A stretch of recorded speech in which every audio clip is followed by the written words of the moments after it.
ফুটবলারদের জীবিকা নির্বাহের সিংহভাগ অর্থই আসে ক্লাব থেকে।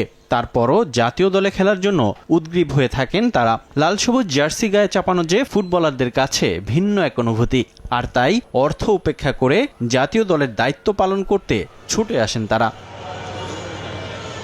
নির্দিষ্ট কোনো বেতন কাঠামো নেই জাতীয় দলের ফুটবলারদের। সম্মান হিসেবে ম্যাচ ফি থেকে সামান্য একটা অর্থ পান তারা। এর বাইরে দল ভালো করলে জোটে বোনাসের অর্থ। ভারতকে হারানোর পর যুব ও ক্রীড়া মন্ত্রণালয় কর্তৃক ঘোষিত সেই অর্থ ঢুকেছে জামালদের পকেটে।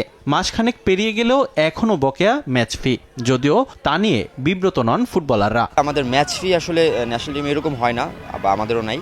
অন্যান্য আমি যতটুকু শুনেছি, if I am not wrong, বাইরের দেশেও এরকম হয় না ম্যাচ ফি, ফুটবলে স্পেশালি। তো তারপর বিএফএ আমাদেরকে ট্রাই করে যথেষ্ট সাপোর্ট দেওয়ার জন্য। অনেক সময় মিসিং হইলে দেখা যাচ্ছে পরের ক্যাম্পে ওনারা এটা কভার করে দেয়। লাস্টে যেটা হয়েছে যে আমাদের যে বোনাস যেটা ছিল ক্রীড়া মন্ত্রণালয় থেকে যেটা দেওয়া হয়েছে, ওটা আমাদের কিছুদিন আগে বিএফএফ আমাদের হ্যান্ড ওভার করছে। সো হয়তো আমরা নেক্সট ক্যাম্পে যখন উঠবো তখন হয়তো আমরা এটা পেয়ে যাবো, পরের যে ম্যাচ ফি যেটা।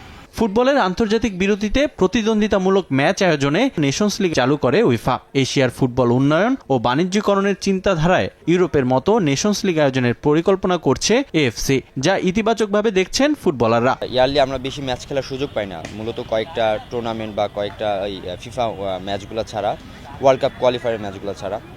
তো যদি এটা হয় অবভিয়াসলি আমাদের জন্য ভালো হবে, আমাদের পারফরমেন্সও বিল্ড হবে, আমরা আরও মোটিভেটেড থাকবো ইনশাল্লাহ। এবারের মৌসুমে মোরসালিন আবাহনীর জার্সিতে মাঠ মাতালেও লিগে তেমন ছন্দে নেই তার দল। তবে খারাপ সময় কাটিয়ে ঘুরে দাঁড়ানোর প্রত্যাশা মোরসালিনের। লাস্ট যে ম্যাচটা আমরা 2-2 গোলে ড্র হয়েছে, আমরা লাস্ট মোমেন্টে গোল খেয়ে গেছি।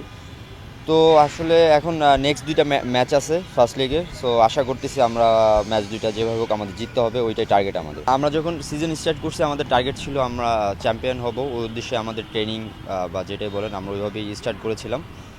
বাট সামহাও আমাদের কিছু ম্যাচ আমরা ভালো করতে পারি নাই। আসন্ন ফিফা উইন্ডোতে নেপাল ভুটান নয়, শক্তিশালী দলের বিপক্ষে ম্যাচ খেলতে চান মোরসালিনরা।